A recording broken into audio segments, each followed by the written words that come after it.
Si je vous dis Doctor Who et spin-off, bien souvent vous allez me répondre Torchwood, The Sargent Adventure, voire Class, et pour les plus pointus, les audios produits par Big Finish Productions.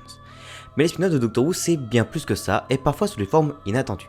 Dans cette série de vidéos, je vais vous présenter des spin-offs méconnus de notre série préférée, Doctor Who.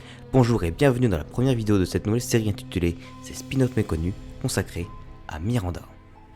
Origine du spin-off. Miranda est une série de comics sortie en 2003, écrite par Lance Parkin, racontant l'histoire du sacrement de Miranda en Impress of the Needle.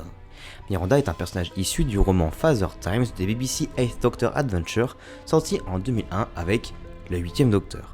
Le roman est écrit par Lance Parkin, le même qui a écrit les comics.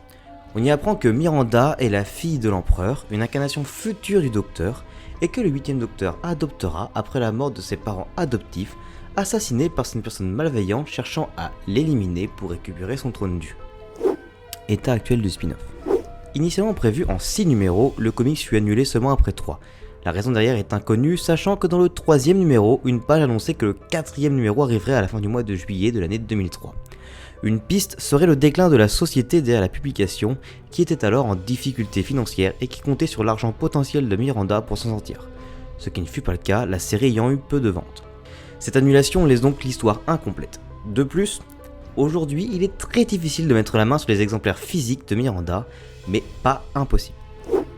L'histoire.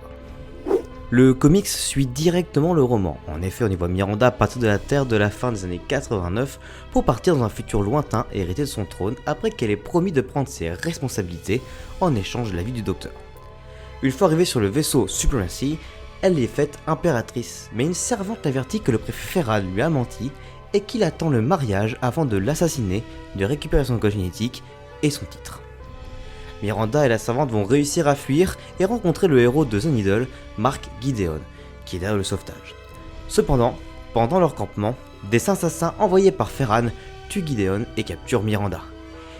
Et c'est la fin, on n'en saura pas plus, on sait pas exactement la suite, si ce n'est que l'on sait qu'elle a réussi à survivre aux tentatives d'assassinat, car cette dernière restera impératrice pendant des années jusqu'à sa mort, lors de son sacrifice pour sauver le Docteur, après que le Conseil des 8 ait voulu la destituer dans le roman Sometimes Never, écrit par Justin Richards, toujours dans la série des BBC 8th Doctor Adventures, sorti en 2004. Mon avis. Malgré l'histoire incomplète due à l'annulation de la série, les 3 numéros de Miranda sont vraiment sympathiques. L'histoire nous tient vraiment au point où on est frustré arrivé à la fin du numéro 3. L'histoire elle-même est dans la continuité des BBC 8th Doctor Adventures, bien plus adulte que la série en elle-même. J'ai mis des guillemets à adulte. Du point de vue des dessins, la quasi-totalité du comics est en noir et blanc avec seulement 2 pages par numéro colorisées, ce qui est assez fréquent. Les dessins sont vraiment changeants d'un numéro à l'autre, mais bien plus marqués entre le numéro 2 et 3, ce que je trouve assez dommage car dans le 3ème numéro, c'est difficile de reconnaître Miranda si on ne suit pas l'histoire à fond. Et de manière globale, je n'aime pas trop les dessins de ce 3ème numéro. Du point de vue de la cohérence, étant donné que c'est l'auteur du roman qui est derrière le comics, la continuité est vraiment respectée et rien d'incohérent à noter. Anecdote. Beaucoup d'éléments introduits dans ce comics et le roman Father Times seront plus tard utilisés avec l'accord de Parkin dans diverses œuvres du Whoniver, dont une que j'ai déjà mentionnée, Sometimes Never. Bah voilà, merci beaucoup d'avoir suivi ce premier numéro de cette nouvelle série. Globalement la série sera avec des épisodes assez courts, sauf quand je traiterai de gros trucs. Là c'est un petit numéro, c'est normal, c'est le début, histoire que vous puissiez comprendre un peu le principe. Merci d'avoir suivi, si vous avez aimé n'hésitez pas à mettre un petit commentaire, le pouce bleu, l'abonnement, partagez votre avis, merci beaucoup, au revoir, à bientôt.